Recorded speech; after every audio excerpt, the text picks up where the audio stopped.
environment, behaviors, and academic outcome. The influence of home force on the learners can either be negative or positive, regarding the kind of home force the learners encounters. But today, I'll be talking about the influence of negative home force on the learners. Number one, reading us up in God. Training and survival habits is not a simple task, so parents have to buckle up to carry out this godly command. Just like when on the Rechabites, their father told them not to drink wine nor build house. Even when their father died, they didn't say, "My father is dead, we have to live our lives, we are not grown up." They kept to that godly command.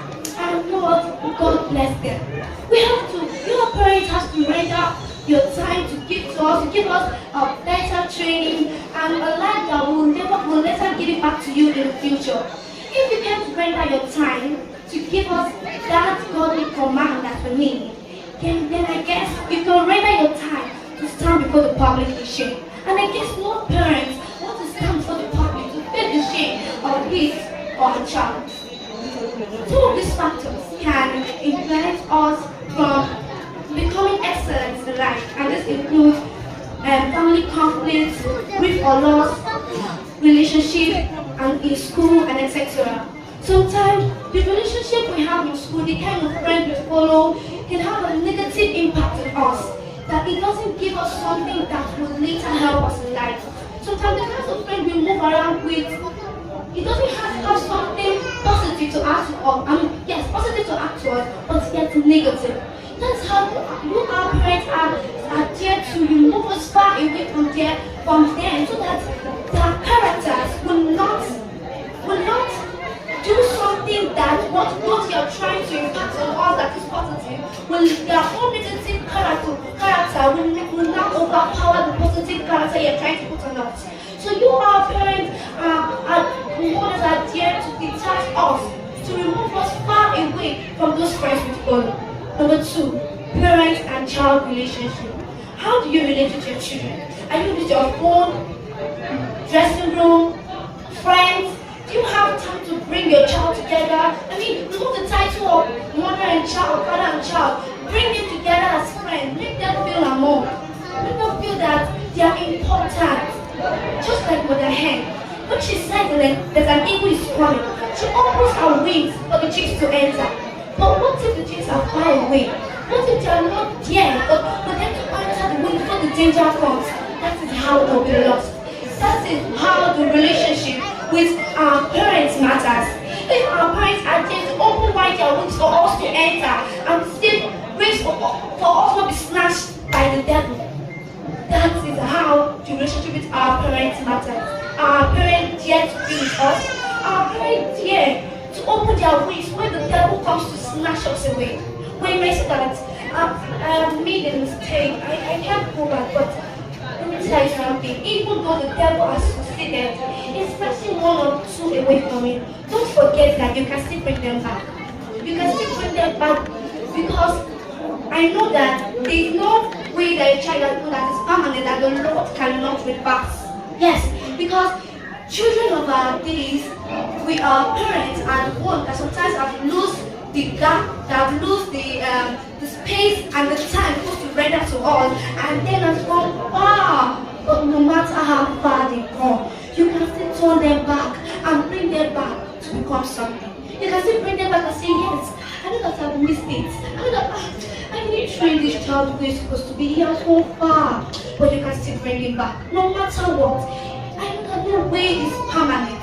You can bring them back. Do you have the time to ask them about the things we study in school? Some of us, when we come back from school, we will not even understand what our teacher has told us, whether we even have knowledge of what they even taught us school. And we'll come back home and sit back to TV or to phone or anything and pretend as if nothing happened. And when exams comes, and when it's like, the teacher did not teach well, the teacher did not teach well, but did your child understand what the teacher had been teaching? That's why I said, they'll just go back home and sit back to TV or phone without even going back to their studies.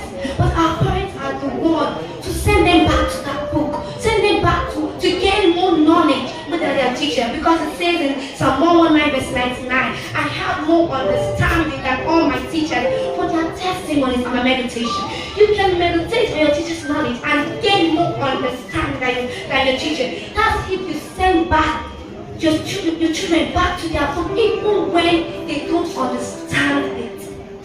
Children of our days, we don't even care about when the exam is coming or not.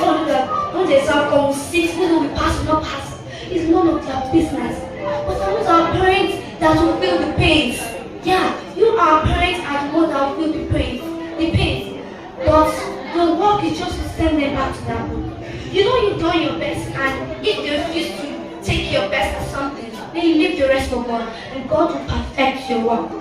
Where do you take your children to? Where do you take your child to? I know our parents want our children to feel important, want them to feel that they're not orphans, want them to feel that, yeah, their parents are still alive. But where you take them to matters. If you take them to cinemas, where what you are watching is for married men or women, and they are watching, that thing is adding negative things to our life, yeah. Or your friend and you're abusing or cursing or even calling later the child be in that place abusing, I don't doing worse than what you did. We are children, we learn from what we see. We learn more than what we learn from what we see. I mean, it's what we see that we do, and we can even take another step. The step can be so, our parents, they are wonderful, yeah, we are wonderful. Raise us up in a way that the Lord has commanded it. And if you are parents are also in the right way, in the way of the Lord, there's no how what you do will affect your child negatively. What do you discuss with your child or children? What do you discuss with them? Do you discuss things about the neighbors, friends, and even their teachers? You tell them that, isn't that your neighbor? She's a troublemaker, she's this, she's that. When the child goes out, the child will still tell people about the way you told the child that the person is. That is what the child will see outside. Yeah, and that's the truth. If you tell the child that this person is this, is that, is not this, is not that, the child will go out and think that, see, this is man, this is man, this is man, this is man. These are his, these are his. But if you tell your child positive things that will later build their knowledge, and some of the negative things can actually let down some people, and I'm trying to look down on that person like, who is this? What does that have to do with this person? The things you discuss with us matter. And omit myself because I'm also trained of our days, yeah.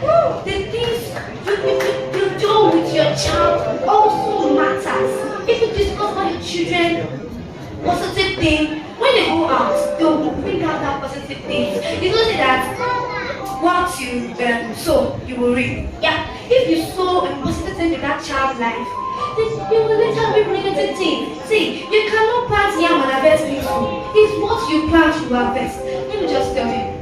See, if you raise us up and take us as seeds, because you our parents are the farmers, we are just like seeds in your hand. If you plant us and come giving us knowledge like farmers plant seeds and water it morning and night. If you come giving us this knowledge day after day, that's how we grow and become something. In conclusion, what I have to say is that the way you train your child and bring them up is what they will do outside. So we should not get our wired cross on the influence of one of us unless. Thank you.